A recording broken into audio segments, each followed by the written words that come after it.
Good morning सर्वांना. सकाळची आज आषाढी एकादशीच्या सगळ्यांना खूप खूप शुभेच्छा. तर चला, आज ऊन पण खूप छान पडलंय, दिवस पण एकदम छान आहे. आज एवढा मोठा जे आहे की नाही उत्सव पण आहे, जसं की नाही पंढरीच्या वारीला भरपूर लोक गेलेत, पण आपल्याच्याने काही घडलं नाही. तर आपण आपल्या गावातल्याच पंढरपूर समजून तिथंच मी आता पूजेला जाणार आहे. मी केली पूजेची तयारी, पण मला की नाही आवरायचं राहिले. सकाळचे वाजलेत 9. तर चला, पूजेची काय काय तयारी केली दाखवते तुम्हाला. हे बघा, इथं वस्त्रमाळा करून घेतल्यात आणि इथं की नाही आपल्या पांडुरंगाला तुळशीची खूप आवड आहे. फुलं निघले होते भरपूर गुलाबाचे.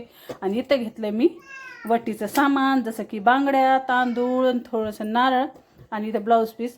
तर आता हे जे आहे ना पंढरपूरच्या आपल्या विठ्ठल रुक्माईसाठी वटी सामान घेतलं, हे वस्त्रमाळी सगळं घेतले. तर चला, तयारी तर माझी झाली आहे. आता फक्त मला तयार व्हायचं राहिले, कारण की नाही तितक्या लांब आपण जाऊ शकत नाहीत. काय अडचणी राहतात, काय परेशानी राहती. तर जिथं आपलं मन चांगलं आहे की नाही तिथंच आपल्याला पंढरपूर घडतंय. तर चला, आमच्या इथं आहे विठ्ठल रुक्माईचं मंदिर, तर तिथं मी आता निघली आहे दर्शनाला. आता पहिल्यांदा होणार आहे मी तयार, आणि पुन्हा तुम्हाला भेटते. आणि आमच्या इथलं छोटंसं मंदिर कसं आहे ते पण तुम्हाला दाखवते. तर चला, आता तयार होणार आहे मी. चला, तर इथं झाली मी तयार आता मंदिरला जाण्यासाठी. आज की नाही पाऊस वगैरे काही नाही, दिवस पण एकदम छान आहे. आणि आमच्या गावचं मंदिर पण खूप छान आहे. ह्याच्या आधी पण मी तुमच्यासोबत शेअर केलं होतं. आणखी नाही, मला वाटलं सकाळी गर्दा तेवढा राहणार नाही, म्हणून मी लवकरच आले होते. टायमिंग व्हायली सकाळची 10 वाजले. तर पण की नाही भरपूर असा गर्दा होता. आणखी नाही आजूबाजूच्या छोट्या छोट्या दिंड्या पण की नाही ह्या मंदिरामध्ये आज येतात. पण आम्ही गेलोत ना तेव्हा आल्या नव्हत्या, कारण 11 11:30 त्यांना वाजतेच, जसं की नाही पायीच येते आता, त्याच्यामुळे उशीर लागते. तर सकाळचे इतकं छान दर्शन झालं की नाही. तरी गर्दा भरपूर होता, पण एवढ्या गर्द्यातून की नक्की नाही मोकळं चाकळं छान असं दर्शन झालं. आणि जेवढं पूजेचं सामान पण मी घरून नेलं ना तेवढंही मला की नाही तिथं व्हायला करायलाही टाईम छान भेटला. आणि आमच्या गावचं मंदिर कसं वाटलं काय नाही, मंदिर बी इतकं छान सजवलं होतं की नाही भरपूर. आणि जसं की नाही इथं जितके भाविक येतात ना त्यांना उपासच असतात, आज सगळ्यांनाच उपास असतात. तर त्यांच्यासाठी की नाही छानसं इथं साबुदाणा पण सगळ्यांसाठी केला होता. तर इथं की नाही महादेवाचं तर पण मंदिर आहे, आणि एक बालाजीचं पण मंदिर आहे, आणि विठ्ठल रुक्माईचं मंदिर. तर सगळ्या मंदिराच्या पूजाही आम्ही केल्या. आणि विठ्ठल रुक्माईच्या मंदिरात पण इतकी छान पूजा झाली ना. आणि भरपूर असे पब्लिक पण सकाळी सकाळी भरपूर होते, दिवसभर गर्दा असा असताय. तर आमच्या आषाढी एकादशीची की नाही पूजा झाली मंडळी अशी. आणि आमच्या गावचं मंदिर तुम्हाला कसं वाटलं काय नाही ते पण कमेंटमध्ये नक्की सांगा.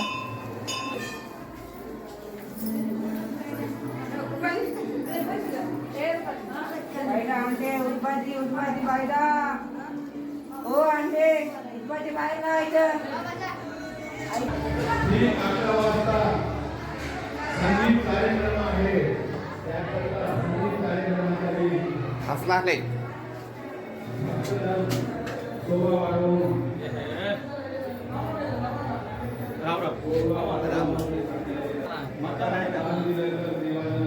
हमारे बिहार में होने वाला है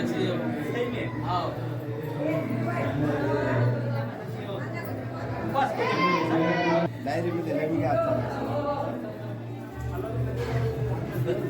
अच्छा लेवायला जाऊन ना तुला जाऊन हा कल्याण आहे हो ना साल भर आठवणच करायचं आम्ही यादी नाही करते. तर चला मंडळी, मी जाऊन आले मंदिरामध्ये, छान पूजाही केली.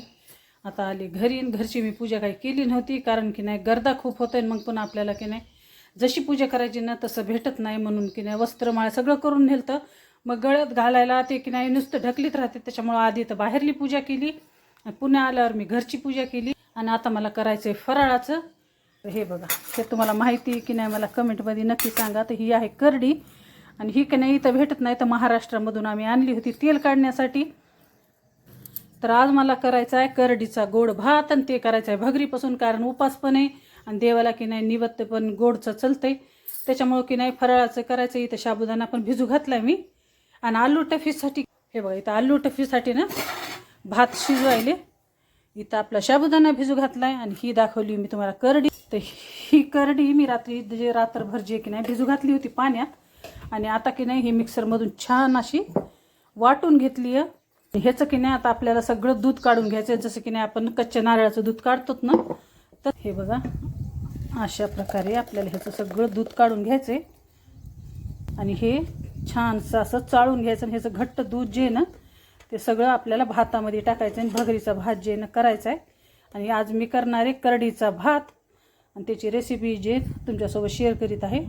तर चला मंडळी, हे बघा सगळं करडीचं दूध जे मी काढून घेतले आणि खूप जुनी आणि पारंपरिक रेसिपी आहे. आणि आपण की नाही जसं तुपाचं मोल असते की नाही तसं ह्या करडीचं मोल आहे आणि इतका पौष्टिक आणि हेल्दी भात राहते ना हे बघा. सगळा जे चोथा आहे की नाही ह्या करडीवरला हे पूर्ण की नाही निघलाय हे बघा. आणि ह्याच्यातलं दूध आपण सगळं काढून घेतलंय. आपल्याला आता ह्याचा करायचा आहे मस्त गोड भात. तर चला मी तुम्हाला रेसिपी दाखवते. आणि ही जी रेसिपी की नाही खूप जुनी आहे आणि मी लहान होते ना तेव्हा माझी आजी करायची. कारण आमच्या घरामागं की नाही भरपूर मोठा की नाही तेलाचा घाणा होता आणि त्यांच्या इथं की नाही बैल लावून जे की नाही प्रत्येक नमुन्याचं तेल निघायचं. जसं की नाही शेंगदाण्याचं पण तेल निघायचं, तिळाचं निघायचं, करडीचं निघायचं, मोहरीचं निघायचं. तर त्यांच्या इथून करडी आणून माझी आजी जे की नाही हे भात करीत होती. आणि फक्त की नाही लहानपणी मी बघितलेला आणि खाल्लेला होता. तर की नाही मिस्टरांनी आणली होती तेल काढण्यासाठी करडी. तर त्याच्यातली किलोभर करडी मी लावण्यासाठी ठेवली आणि लावली पण की नाही ती आली पण नाही. आणि उंदरं की नाही इतकी खाऊन टाकतात की नाही बिलकुल करडी येऊ देत नाहीत.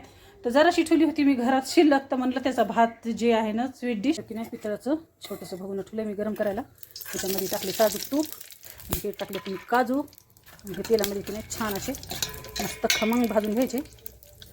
आणि हे टाकलेत आपले मखाने आणि ही टाकली विलायची. थोडंसं छान झालं मस्त रोस्ट करून घेऊ. तर मखाने की नाही आपल्या भातासोबत छानसे असे शिजले जाते तर त्याच्यामुळं थोडेसे रोस्ट केले की खमंग लागतात. आणि आता आपण टाकणार आहोत जे आपण हे जे दूध काढून घेतलं ना आपण करडीचं ते दूध टाकून द्यायचं ह्याच्यामध्ये. आणि थोडंसं पाणी इथं की नाही स्वच्छ धुवून मी भगर ठेवलेली. तर तुम्ही ह्याच्याऐवजी की नाही जेव्हा तुम्हाला गोड भात करायचा ना तर तुम्ही ह्याच्यावर तांदूळ वापरायचे. आता मला उपासी म्हणून मी इथं भगर वापरली. आणि आपल्याला साखर किंवा गूळ टाकायचा ना तर आत्ता टाकायचा नाही, जेव्हा हे शिजत येईल ना तेव्हा टाकायचं. कारण गोडमुळं की नाही भात शिजत नाही बरोबर आणि कच्चा राहते. त्याच्यामुळे आता हे शिजत आल्यावर आपल्याला ह्याच्यामध्ये थोडीशी साखर ॲड करायची आणि थोडासा फ्रूट कलर. तर चला आता ह्याला छानसं शिजू द्या. तर चला आपली खीरनं एकदम मस्त बारीक गॅसवर शिजू द्यायची. आणि असं की नाही जरा हलवत पण राहायचं कारण भगर ना आपली बुडाला चिटकते. आणि आपलं दुसरं दूध टाकायची ह्याला काही गरज नाही. ह्याच दुधानं की नाही खूप छान अशी लागते आपल्याला ही खीर. चला तर आपली भगर शिजत आली. आपल्याला ह्याच्यात आता साखर टाकली मी. तुमच्या स्वादानुसार टाकू शकतात. तर आपला की नाही भात आता झाला रेडी. आणि आधी आपण साखर टाकली ना की भात बरोबर शिजत नाही. त्याच्यामुळं शिजत आल्यावर आपल्याला ह्याच्यामध्ये टाकायची आहे साखर.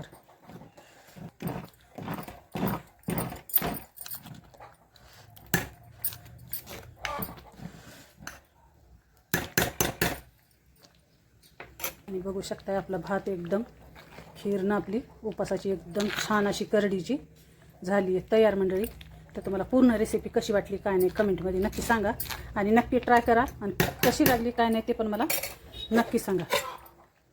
आपला साबुदाणा भिजला आहे आणि ह्याच्यामध्ये टाकते मी शेंगदाण्याचा कूट. आणि थोडासा मोठाच वाटला आहे कारण की नाही बारीक कुटनं खिचडीला चांगला लागत नाही. थोडा मोठा कूटच मस्त लागते. तर चला इथं साबुदाणा भिजला आहे आणि हे टाकते मी शिंदी लोण जसं की उपासाचं मीठ. तर चला इथं की नाही छान असे आलूचे काप केले कारण की नाही असे मला खिचडीमध्ये खूप आवडते.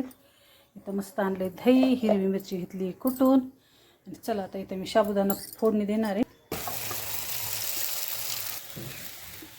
तर चला साबुदाणा मस्त गोड भात माझा झाला आहे तयार. आणि मी दाखवायले आता निवद आपल्या माऊलीला.